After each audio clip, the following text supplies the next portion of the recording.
യേശുവേ സ്തുതി. ഞാൻ സാക്ഷ്യപ്പെടുത്തുന്നത് എൻ്റെ കുഞ്ഞിന് വേണ്ടിയാണ്. 9 മാസമായ കുഞ്ഞിന് കഴിഞ്ഞ ബുധനാഴ്ച പനി വന്നിട്ട് വളരെ കൂടുതലായിരുന്നു. Temperature 102 degree. മരുന്ന് കൊടുത്തിട്ട് കുറയുന്നില്ല. വൈറൽ ഫീവർ ആണ്, കുറയുന്നില്ല എന്ന് പറഞ്ഞു. 2 പ്രാവശ്യം മരുന്ന് കൊടുത്ത് കുറയുന്നില്ല. ഞാൻ പിന്നെ അച്ഛനെ വിളിച്ചു. അച്ഛൻ ഫോണിൽ കൂടി പ്രാർത്ഥിച്ചു, മാറിക്കോളൂ എന്ന് പറഞ്ഞു. കുറച്ച് കഴിഞ്ഞപ്പോൾ ഒരു പനി കുറയുവാൻ തുടങ്ങി. 5 ദിവസം എടുക്കുമെന്ന് പറഞ്ഞ പനി കുറഞ്ഞു പനിയൊന്നും മാറി. അതോടെ തന്നെ അവൻ ആഹാരം കഴിക്കാൻ ഭയങ്കര പാടായിരുന്നു. ഞാനുള്ള അച്ഛനോട് പറഞ്ഞു, ഒരു സാധനം കഴിക്കില്ല, ഭയങ്കര പാടായിരുന്നു. അപ്പൊ അച്ഛൻ പറഞ്ഞു, സ്വർഗസ്ഥനായ പിതാവേ നന്മ നിറഞ്ഞ പറയുമ്പോൾ അത് ചെയ്ത് കൊടുക്കാൻ പറഞ്ഞു. അതുപോലെ അത് കഴിക്കാൻ തുടങ്ങി. അച്ഛൻ്റെ പിന്നെ അതുപോലെ തന്നെ എനിക്ക് വളരെ സങ്കടപ്പെട്ട് ഞാൻ ഇവിടെ വന്ന് പ്രാർത്ഥിക്കുമ്പോൾ, ഇവിടെ വന്ന് പ്രാർത്ഥിച്ചു കഴിയുമ്പോൾ എനിക്ക് മനസ്സിന് വളരെ സമാധാനം ലഭിക്കുന്നുണ്ട്.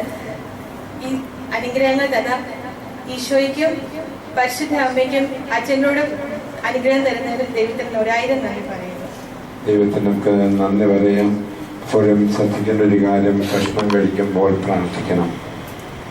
അത് ഒരുപക്ഷെ നമുക്ക് ഒരു പ്രാർത്ഥന അറിഞ്ഞുകൂടായെങ്കിൽ ഒരു സ്വർഗസ്നായ പിതാവിയുടെ നന്മ നിറഞ്ഞ സ്തുതി, അത് പിതാവിൻ്റെ സാന്നിധ്യം ഉണ്ടാകുന്നു, പുത്രനായ ഈശ്വര സാന്നിധ്യം ഉണ്ടാകുന്നു, പരിശുദ്ധാത്മാവിതനം. ഈ 3 പ്രാർത്ഥന സ്വർഗസ്നായ പിതാവിൽ നന്മ നിറഞ്ഞ സ്തുതി ചൊല്ലി പ്രാർത്ഥിച്ച് ഭക്ഷണം കഴിക്കുക. ഭക്ഷണ പദാർത്ഥത്തിലൂടെ ഒരസ്വസ്ഥതയും ഉദരത്തിനോ ശരീരത്തിനോ ഉണ്ടാകുകയില്ലെന്ന് മാത്രമല്ല, അത് അനുഗ്രഹമായി നല്ല ഊർജമായി മാറുകയും ചെയ്യും. അത് കുഞ്ഞുങ്ങൾക്ക് ഭക്ഷണം കൊടുക്കുമ്പോഴുമായിട്ട് നമ്മുടെ തന്നെ മേശയിൽ ഭക്ഷണം കഴിക്കുമ്പോഴാണ് വിഷബാധയോ ഭക്ഷണത്തിലൂടെ ഒരു തിന്മയോ ഒരു വയറ് കമ്പിക്കലോ അങ്ങനെ ഒരു രോഗവും ഉണ്ടാകുകയില്ല.